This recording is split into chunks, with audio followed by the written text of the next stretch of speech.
புரட்டாசி மாதம் 9ஆம் நாள் 25ஆம் தேதி செப்டம்பர் 2025 குருவாரம் வியாழக்கிழமை நவராத்திரி 4ஆம் நாள் அன்று சதுர்த்தி விரதமும் சேர்ந்த நாள். அன்று லக்ஷ்மி தேவியை விக்ன விநாச விநாயகரோடு குறைவற்ற செல்வம், மன நிம்மதி, நிறைவான வாழ்க்கை, எடுத்த காரியங்கள் வெற்றி அடைய போற்றி பூஜித்து பாடி வணங்கிடுவோம் வாரீர்.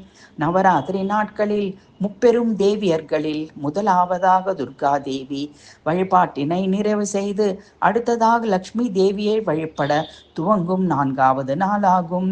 நிம்மதி, குடும்ப ஒற்றுமை, குழந்தை மகிழ்ச்சியான திருமண வாழ்க்கை, வெற்றி, குறைவில்லாத உணவு, பணம், நிறைவான வாழ்க்கை ஆகிய 8 வகையான விஷயங்களை தான் அஷ்ட செல்வங்கள் என்கிறோம். இதை அருளும் லக்ஷ்மி தேவியின் 8 வடிவங்களை தான் அஷ்டலக்ஷ்மிகளாக வழிபடுகிறோம்.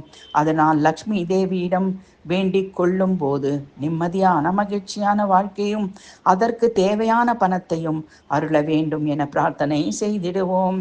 ஜாதி மல்லி மலர் மாலைகள் அணிவித்து, கருநீலம் வஸ்திரம் சாத்தி, கதிர் பச்சை இலைகளால் பூஜித்து, கதம்ப சாதம், பட்டாணி சுண்டல், கொய்யாப்பழம் நைவேத்தியம் செய்து, ஓம் அமிர்த வாசினி வித்மகே பத்மலோசனி தீமகி தன்னோ லக்ஷ்மி பிரசோதயாத் என்று மந்திரம் ஜபித்து வணங்கிடுவோம்.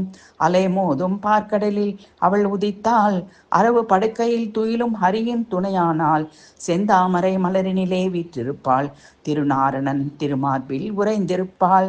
பதம் போற்றி. வெள்ளை யானைகள் இருப்புமும் நின்று நீராட்ட மணிமுகுடம் பூண்டு நம் கவலை தீர்க்கும் தாயானாள். நீலவானில் வரும் பூரண நிலவு முகம் கொண்டாள், கருணை மழை பொழியும் கார்முகிலால் பதம் போற்றி. மாணிக்கமும் மாசில்லா ரத்னமும் முத்தும் பவளமும் கோர்த்த பொன்னாபரணம் காதிலும் மார்பிலும், வாசம் மிகுந்த மல்லிகை முல்லை சம்பங்கி ரோஜா மாலைகள் சூடி, செக்கச் சிவந்த பட்டாடை உடுத்தி, மகாலட்சுமி பொன்கரங்களால் அளப்பரியா பொற்செல்வம் பொழிந்து எயில் வடிவுடனே செந்தாமரை அமர்ந்தாள் போற்றி.